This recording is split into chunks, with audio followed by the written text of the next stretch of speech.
ആഫ്രിക്കയുടെ ഹൃദയഭൂമിയാണ് സുഡാൻ. വർഷങ്ങളായി യുദ്ധം, അധികാര പോരാട്ടം, മനുഷ്യാവകാശ ലംഘനം, അഭയാർത്ഥി പ്രതിസന്ധി എന്നിവ കൊണ്ട് തളർന്നിരിക്കുന്ന ഒരു രാജ്യം. 2023 ആരംഭിച്ച സൈനിക സംഘർഷം ഇന്ന് ലക്ഷക്കണക്കിന് ജനങ്ങളെ വീടില്ലാതാക്കുകയും രാജ്യത്തെ തകർച്ചയിലേക്ക് തള്ളുകയും ചെയ്തിരിക്കുന്നു. ആഫ്രിക്കയിലെ ഏറ്റവും വലിയ രാജ്യങ്ങളിൽ ഒന്നാണ് സുഡാൻ. നൈൽ നദിയുടെ ജന്മഭൂമിയും നിരവധി പുരാതന സംസ്കാരങ്ങളുടെ കേന്ദ്രവുമാണ് സുഡാൻ. പക്ഷേ ഇന്ന് സുഡാൻ ഒരു യുദ്ധഭൂമിയാണ്. 2 വർഷത്തിലധികമായി ഒരു ആഭ്യന്തര യുദ്ധം ഇവിടെ അരങ്ങേറുകയാണ്. യഥാർത്ഥത്തിൽ എന്താണ് സുഡാനിൽ നടക്കുന്നത്? ഗാസയിലെന്ന പോലെ സുഡാനിലും വംശഹത്യ തന്നെയാണ് നടക്കുന്നത്. പിഞ്ചു കുഞ്ഞുങ്ങളെ കൊന്നൊടുക്കുന്നു, സ്ത്രീകളെയും കുട്ടികളെയും ബലാത്സംഗത്തിനിരയാക്കുന്നു. 12 ദശലക്ഷം ആളുകളെ കുടിയിറക്കപ്പെടുന്നു. 4.1 മില്യൺ ആളുകൾ മറ്റു പല രാജ്യങ്ങളിലേക്കും പലായനം ചെയ്യേണ്ടി വരുന്ന അവസ്ഥ. ലക്ഷക്കണക്കിന് ആളുകൾ കൊടിയ പട്ടിണിയും ദുരന്തവും അനുഭവിക്കുന്നു. 80% ഹോസ്പിറ്റലുകളും പൂർണ്ണമായും പ്രവർത്തനരഹിതമാണ്. ഇതേസമയം കോളറ പോലുള്ള മാരകമായ അസുഖങ്ങൾ പടർന്നു പിടിക്കുന്നു.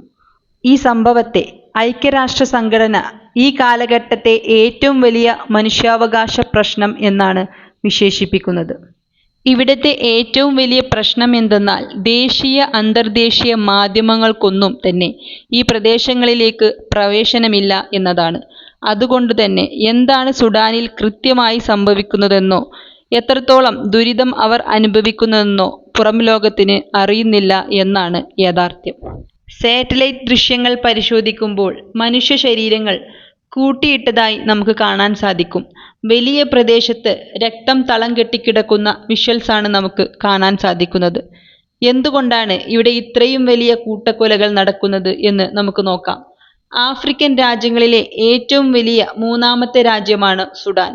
5 കോടിയോളം ജനസംഖ്യ വരുന്ന ഈ പ്രദേശത്ത് 90% അറബ് വംശജരും 5%തോളം ക്രിസ്ത്യൻസും 5%തോളം പ്രാദേശിക വംശീയ വിഭാഗക്കാരുമാണ് ഉള്ളത്. 1956 സുഡാൻ സ്വതന്ത്രമാകുന്നതുണ്ടെങ്കിലും ഇതുവരെ സമാധാനം അവിടെ ഉണ്ടായിട്ടില്ല എന്നതാണ് സത്യം. സുഡാൻ വ്യത്യസ്ത ധാതുക്കൾ കൊണ്ടും സ്വർണ്ണഖനികൾ കൊണ്ടും സമ്പന്നമാണ് എങ്കിലും ലോകത്ത് ഏറ്റവും അധികം ദരിദ്രമായ രാജ്യങ്ങളിലൊന്നാണ്. 2011 സുഡാൻ 2 രാജ്യങ്ങളായി വിഭജിക്കപ്പെട്ടു. സുഡാനും സൗത്ത് സുഡാനും. 1956 സ്വാതന്ത്ര്യം ലഭിച്ചതു മുതൽ അസ്ഥിര ഭരണം, പട്ടാള അട്ടിമറിയുടെ പരീക്ഷണശാലയായിരുന്നു എന്നും സുഡാൻ. 2023 തുടങ്ങിയ ആഭ്യന്തര കലാപം ഇന്ന് അതിൻ്റെ രൗദ്രഭാവത്തിലാണ് എത്തി നിൽക്കുന്നത്.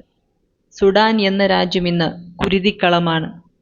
വംശീയവെറിയും സൈന്യത്തിൻ്റെ അധികാരമോഹവും സ്വർണ്ണഖനികളുടെയും ധാതുലവണങ്ങളുടെയും അത്യാർത്തിയും ഇവിടെ വലിയ കലാപങ്ങളും യുദ്ധങ്ങളും സൃഷ്ടിക്കുന്നു.